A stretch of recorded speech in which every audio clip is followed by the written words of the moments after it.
بسم الله الرحمن الرحيم الحمد لله رب العالمين والعاقبة للمتقين ولا عدوان إلا على الظالمين والصلاة والسلام على أشرف الأنبياء والمرسلين نبينا محمد وعلى آله وصحبه أجمعين سلام الله عليكم ورحمة الله وبركاته. Bienvenue à vous dans cette 22e leçon de Tawhid intitulée Le Tawhid se divise en 4 parties. أقسام التوحيد 4. اعلم أخي المسلم ثبتني الله وإياك على الحق أن التوحيد ينقسم إلى 4 أقسام. Donc sache qu'Allah te fasse miséricorde et te garde sur la vérité.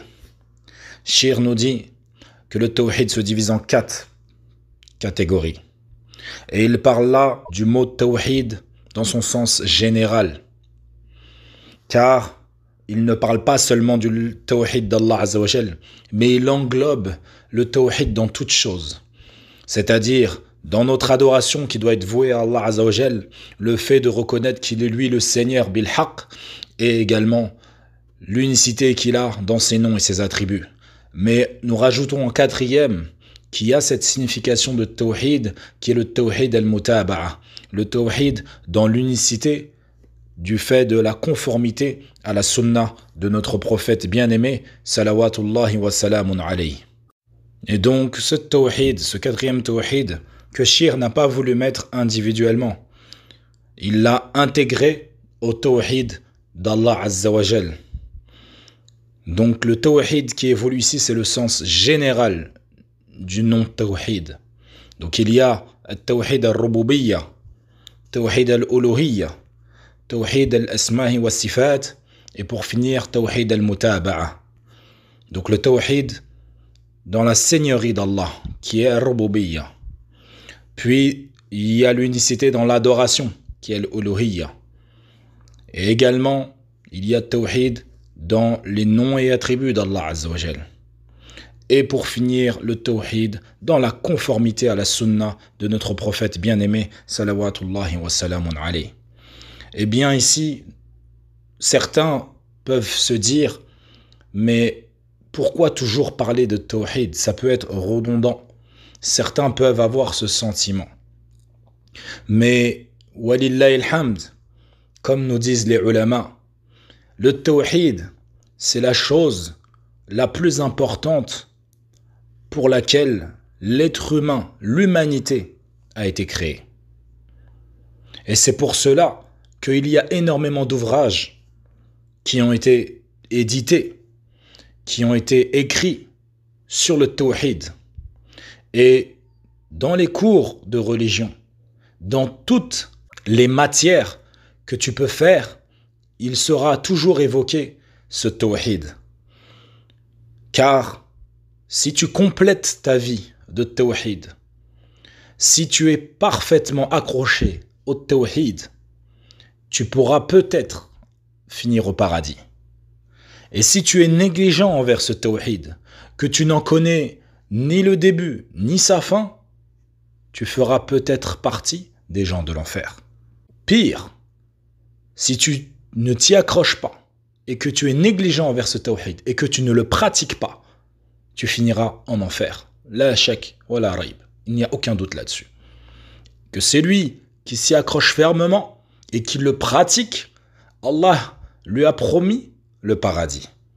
Donc, c'est une affaire de paradis ou d'enfer. Ce n'est pas une chose négligeable. Allahu musta'an.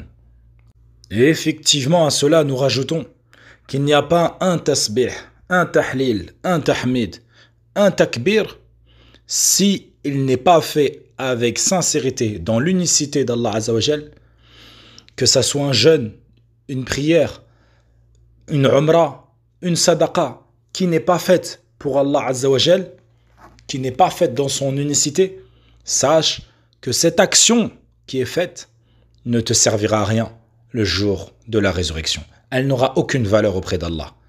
Même un pas vers la mosquée, s'il n'est pas fait pour Allah, il n'aura aucune valeur auprès d'Allah Azza wa Jal. Comme nous dit Allah Jalla Jalaluh, wala in ashrakta la yahbatanna amaluk. Si tu nous associes quoi que ce soit, tes œuvres, tes actions seront vaines. Et c'est pour cela que nous devons toujours nous remémorer et parler du tawhid. Et en toute sincérité, le croyant véritable, le fait d'évoquer sans cesse le tawhid et de revenir toujours sur ce sujet n'est pas redondant pour le véritable croyant. Bien au contraire. Mais ce sujet est redondant pour l'hypocrite, pour le mécréant. Comme nous dit Allah Azza wa Jal, وَإِذَا ذُكِرَ اللَّهُ وَحْدَهُ اشْمَأَزَّتْ قُلُوبُ الَّذِينَ لَا يُؤْمِنُونَ بِالْآخِرَةِ وَإِذَا ذُكِرَ الَّذِينَ مِن دُونِهِ إِذَا هُمْ يَسْتَبْشِرُونَ. Et quand Allah est mentionné seul sans associé, les cœurs de ceux qui ne croient pas en l'au-delà se crispent. Et quand on mentionne ceux qui sont en dehors de lui, voilà qu'ils se réjouissent. Alors que le croyant, lui, il se réjouit de l'évocation du tawhid. Quel croyant peut dénombrer le nombre de fois qu'il a écouté ou récité Surat al-Fatiha? Impossible. Il se réjouit de cela. Tous les jours, il la récite, dans toutes ses prières. Et cette sourate n'est que du tawhid. Parfois même, le croyant en pleure à son écoute.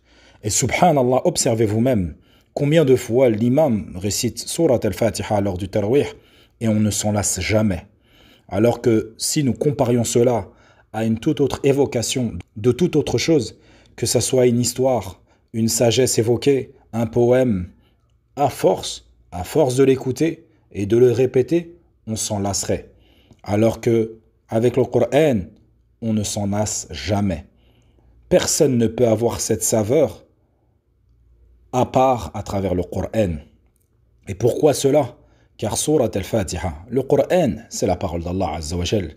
Et donc, lorsque nous parlons de Tawhid al-Rububiyyah, c'est un mot, un terme al-Rububiyyah qui a été tiré du nom al-Rabb, Seigneur. C'est pour cela qu'on l'appelle l'unicité de la Seigneurie. Allah Azza wa Jal nous dit dans le Coran, Baldatun tayyibatun wa rabbun ghafur, une bonne contrée et un Seigneur pardonneur. Le prophète sallallahu alayhi wa sallam nous dit dans le hadith, As-sadaqatu tudfi'u ghadab ar-Rabb. La sadaqa éteint la colère du Seigneur. Et il dit également concernant le siwak, sallallahu alayhi wa sallam, As-siwak matharatun lil fam, mardatun lil rabb. Le siwak, le bâton de siwak, est une purification pour la bouche et une satisfaction de notre Seigneur. Et à travers tout cela, nous comprenons que Ar-Rabb, c'est Allah Azza wa Jal. Il est le Seigneur, l'unique.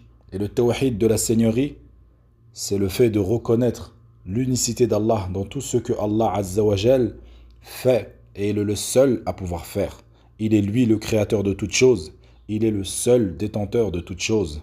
Et il est le seul administrateur de toutes choses, sans associé aucun. Donc chaque croyant doit être convaincu et il doit avoir cette croyance ferme dans le cœur qu'Allah Azza wa Jal est le seul et l'unique à pouvoir faire ces actions. Allah Azza wa Jal nous dit dans le Coran, Allahu khaliqu kulli shay. Et il dit également, Qul illahumma malikul mulk. Et il dit pour finir, Ala lahul khalq wal amr. C'est-à-dire, il a la création et l'ordre. Et également, dans le verset précédent, il dit, ô Allah, maître de l'autorité absolue. Et il dit, Allah est le créateur de toutes choses.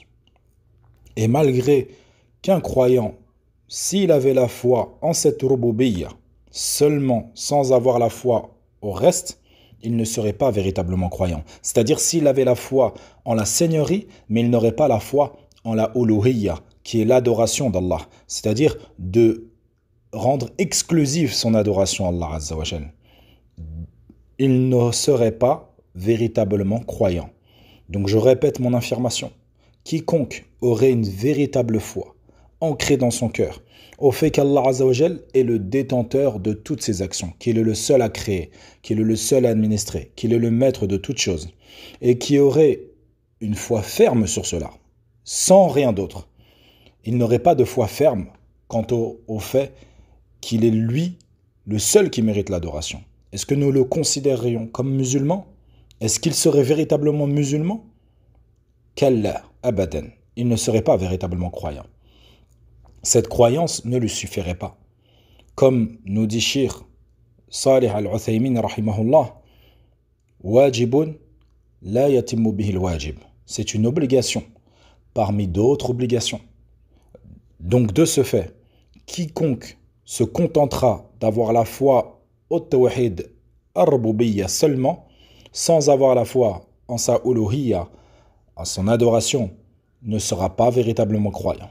Car dans l'histoire de l'islam, les mécréants, à l'époque du prophète sallallahu alayhi wa sallam, croyaient en cette rububiyya.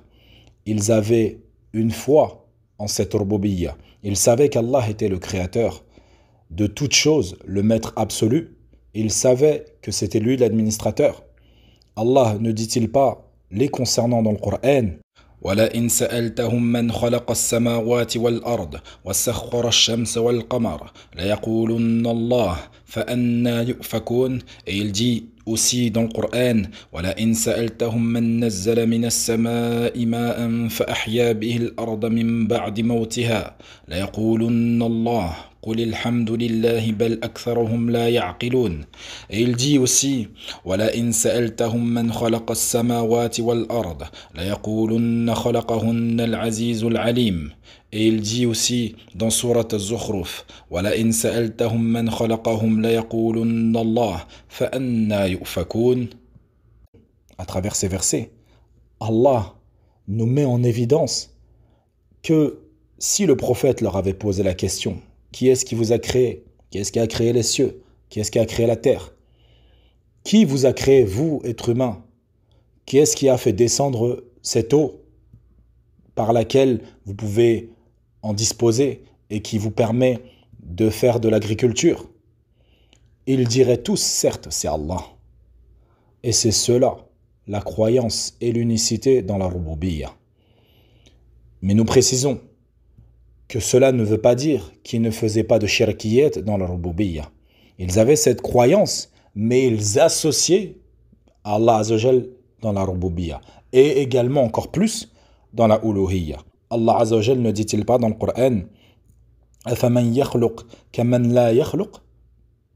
Celui qui crée est-il semblable à celui qui ne crée rien? Donc, vu qu'Allah Azzawajal, c'est lui qui a tout créé, il est évident que c'est lui qui a tout donné, qui a tout accordé. C'est vers lui que nous devons revenir, le remercier, l'adorer. Il doit donc être la seule divinité qui mérite l'adoration. Quelle injustice que Allah Azzawajal ait tout créé, ait tout administré, ait tout donné, et que les êtres humains aillent lui associer, aillent prendre des divinités en dehors de lui. Et quant à celui qui viendrait vers nous et qui nous dirait: comment peux-tu prétendre qu'ils ont cru en la rububiyya d'Allah, alors qu'Allah Azzawajal nous dit dans le Coran: alladhina kafaru bi rabbihim, ceux qui ont mécru en leur Seigneur. Nous répondons ici que nous ne parlons pas de la croyance en Allah, le fait de croire en lui, mais nous parlons bien de sa rububiyya, de sa seigneurie. Ils avaient foi en la seigneurie d'Allah Azzawajal. Car la foi en Allah Azzawajal n'est véritablement une foi authentique que si elle est complète et non partielle. Exemple, une personne qui aurait la foi en Allah Azzawajal dans son entièreté, mais mécroirait aux anges, serait-il croyant ou mécréant? La réponse est: il serait mécréant, car parmi la seigneurie d'Allah Azzawajal, c'est de rendre véridique tout ce qu'il nous a dit, tout ce dont il nous a informé à travers son Coran, et qui nous a ordonné de croire. Et effectivement, Allah nous a ordonné de croire aux anges et à leur réalité. Même moins que cela, une personne qui dirait: je crois en Allah fermement, je crois aux anges, aux messagers, aux livres, mais je ne crois pas aux djinns, je ne crois pas aux esprits. Il dirait: ça n'existe pas les esprits. Cette personne-là serait mécréante également. Allah Azzawajal, il a évoqué une sourate qui porte le nom Al-Jinn. Et il dit: وَمَا خَلَقْتُ الْجِنَّ وَالْإِنسِ إِلَّا لِيَعْبُدُونِ. Et également il dit: وَإِذْ صَرَفْنَا إِلَيْكَ نَفَرًا مِنَ الْجِنِّ يَسْتَمِعُونَ الْقُرْآنَ. Énormément de fois, les djinns sont évoqués dans le Coran. Et il dit même, Allah Azzawajal: إِلَّا إِبْلِيسَ كَانَ مِنَ الْجِنِّ فَفَسَقَ عَنْ أَمْرِ رَبِّهِ. Excepté Iblis, qui était du nombre des djinns, il se révolta contre le commandement de son Seigneur. Donc une personne qui dirait: il n'y a pas de djinn, ça n'existe pas, il serait mécréant de facto. Et pourquoi il serait mécréant? Car il aurait renié la parole d'Allah Azzawajal. Indirectement, il l'aurait renié. Et pour finir, lorsque nous disons que les mécréants de l'époque attester de la rububiyya d'Allah ou qu'ils ont de la rububiyya en eux, cela ne veut pas dire qu'ils ont foi en Allah et qu'ils sont musulmans. Inch'Allah wa ta'ala, dans le prochain cours, nous compléterons l'unicité, le tawhid dans son sens général. فإلى هناك سبحانك اللهم وبحمدك وأشهد أن لا إله إلا أنت وأستغفرك وأتوب إليك.